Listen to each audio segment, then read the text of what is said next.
Maverick traders, welcome out to your market roundup. It is February 7th. Corey here with you.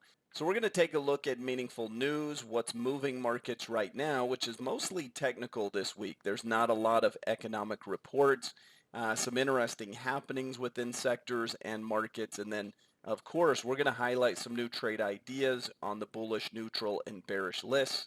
So let's get to it. Disclaimer. This video was created for professional stock and option traders. Maverick Trading is a proprietary trading firm that employs professional traders around the world. Our traders trade firm capital and keep 70 to 80% of profits they generate. All trades and analysis in this video are for professional traders only. If you are interested in becoming a professional trader for Maverick, click the apply button in the video description.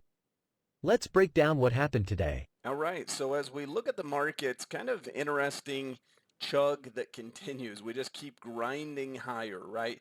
Dow, S&P, NASDAQ, all up about 1%, but the Russell 2000 small caps continue to underperform. This is becoming a more narrow and narrow rally. Technically, it's a trading week that's just based on charts, momentum. There's not a lot of economic news or anything that way to push markets one way or another. Disney and ARM reported earnings just after the bell and both shot higher initially. Advanced decline line about half and half, even with the S&P rising. So what does that tell you? Well, the bigger names are going up, but it's about half of stocks rising, half of them going down. Theoretically, the market should be unchanged. It's just that those big performers, and today it was Meta, those types of names continue to go to the upside. Above the 50 period moving average, about half and half again. 50% of stocks, well, 55% above, 45 below. So slight bull market from a breadth perspective, but there's a lot of things still in downward trends. The S&P, we're approaching a psychological big number. That is 5,000 points. When the Dow first went to 10,000 points, it was psychological. You struggled around that. You initially kind of tried to get through it and you couldn't. And then when it finally broke through, they put on the hats and celebrated. You know, this was back in the early 2000s, but I still remember it clear as day.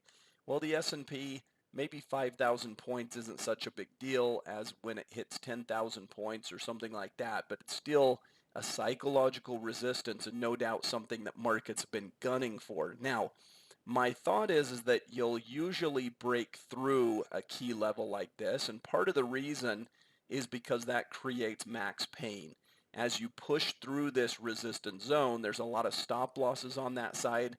There's a lot of short covering that happens where people say, well, if 5,000 can't hold it, we got to cover our shorts. There's pile-on buying, momentum trading, but it's probably a fake out. Usually what you do is you just peek your head above and then you come back in below and get a little bit more of a meaningful correction. So I've been calling, I did the trading room over this weekend and talked about, look, we're in that blow off top phase. We're in that surge, that late inning rally. Are we in the ninth inning of this baseball game? Probably so, but that's usually where it gets most exciting, right? There's probably a big run higher, and that's what's been happening really, is this final spike, this final surge, and it may last a bit longer. The NASDAQ, same thing. We're in that breakaway phase, and we're probably getting close to some meaningful correction, you know, a couple of weeks away or something like that. But for now, it's steady as she goes. As we look at the heat map today, Meta and Eli Lilly, big time in the green. You also had Broadcom, you've got Nvidia, you've got Microsoft. Again, like we said, the big names. So it was only half of stocks going up, but the biggest companies were pretty much all in the green. The smaller companies, well, then you've got some pockets of red over here in telecom underperforming and a few healthcare names over here underperforming. So it's a mixed bag, some bullish, some bearish, but the meaningful market cap weighted S&P names, those, you know, Apple by itself makes up 7%. Microsoft makes up close to that. These companies are such a big part of the S&P and these broader indexes that when they go higher, even if half of stocks are going down, the indexes are still going to go up. So we've maintained this bullish outlook. You know, it gets a little boring to keep talking about it, but look, it's making money, right? You stay bullish, more bullish positions than bearish or neutral, and upward sloping moving averages. Now, as we look at possible new ideas, I've really got a mixed bag here of bulls, neutrals, and bears. Let's start on the bullish side. Here's Abbot Labs. This is a stock that has consolidated nicely and could be poised for an upside breakout in the very near future. You've got a line in the sand there of 115. If you can break out above that, that is very bullish. We've been in this ascending triangle type of pattern. Upside breakout probable in the coming days. We've got DraftKings, which is already broken out back here. And since that breakout has been surging, one of their biggest competitors went public, and that has pushed, that valuation is much higher than DraftKings. It's continuing to push it higher.